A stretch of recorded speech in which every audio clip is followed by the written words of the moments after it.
Cheers, everybody. Welcome to another episode of Bourbon and Booze, where we explore the great world of whiskey. Today's tax day. Woo! Not really. I think the government's giving us another month, which is fine. But for those of you that have already paid your taxes, this might be a really cool whiskey to celebrate getting that off your back or finding out the government owes you some money because you overpaid. So, again, Andy's not here. I apologize. Hopefully he will be here with us in next week's episodes. Possibly even for tomorrow night's cocktail hour. We'll see. But we are going to go back to one of our favorite distilleries, a local distillery called Acre. I believe last Thursday we did the Cinnamon Girl.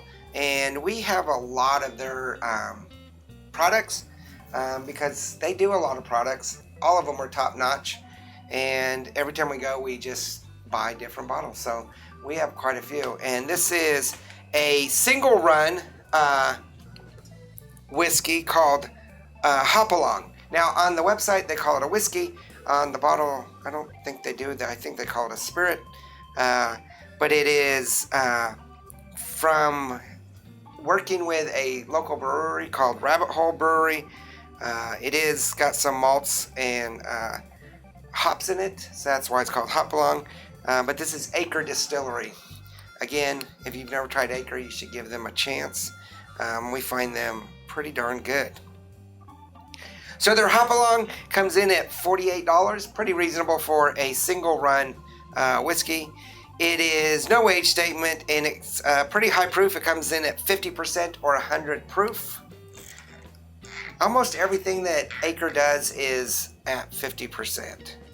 They do have a whiskey, one of their long hair gems, one of their first runs was at like 75 proof. No, not 75, 85 proof or something, 90 proof or something.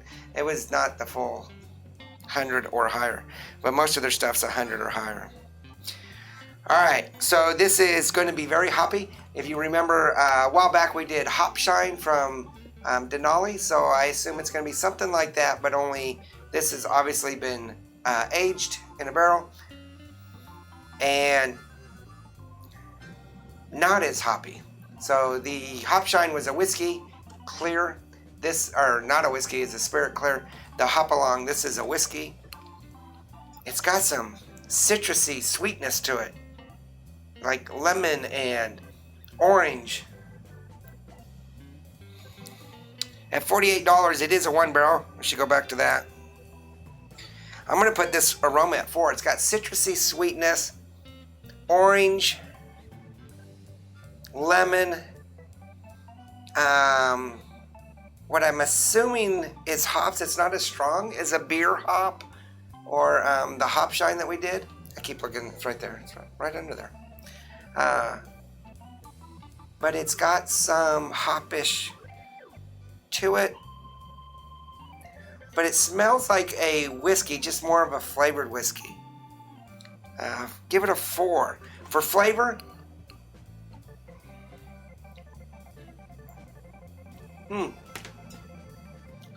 wow. It's kind of a combination of a whiskey and a gin. It's almost like if you barrel-aged proof or barrel-aged a whiskey in an old gin barrel. Yeah. It also smells like a cocktail.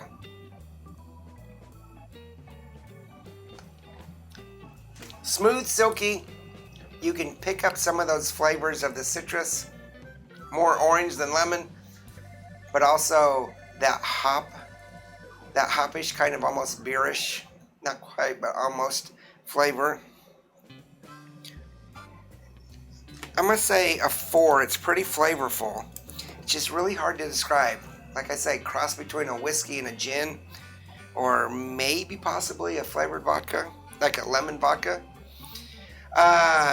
No real bite at 50%. There's no real bite at all, so I'm also going to put that at a 4. I'm not feeling any lingering, any after flavoring, or anything like that. So this is going to put it at a 13. Which is a 3, but I'm going to boost it up by a half a point and make this a 3.5. This is definitely unique. It's really good. I'm thinking that Cody needs to think about some sort of whiskey cocktail with this. It's called Hop Along Cassidy, so it's got Butch Cassidy on the front. If you don't know, Fort Worth is Acre usually takes a lot of the Fort Worth history, and Butch Cassidy is hanging around Fort Worth for a while. Kind of rambling here because I really don't know how to describe this, but it's good. I mean, it smells really good, and I would drink this straight on the rocks, maybe, but mostly neat or a little bit of water. It's pretty good. Tell us what your favorite hopish whiskey is. How many others are out there? So far, I know of this one and the Hop Shine, which is more of a spirit from Denali Spirits, but I'm sure there's quite a few out there. I know there's quite a few beer influenced whiskeys, like Grand Cru whiskeys. There's quite a few of those. I think we have one from Balcones Grand Cru. And it's the Grand Cru beer, not the wine or whatever. I don't know. Things get convoluted when we get to Grand Cru. But there's a lot of different whiskeys that are beer influenced. Rogue Ale is a great example, rogue whiskey. So tell us what other hopish whiskeys we should try. If you get a chance to come to Fort Worth, try Acre Distillery, and I don't think you'll be disappointed at all. And make sure you hit the like and subscribe. Check out Instagram, Facebook, Twitter, and merchandise. Remember, there's no bad whiskey. There's only good whiskey and great whiskey, and this is really good whiskey. Cheers. That's good.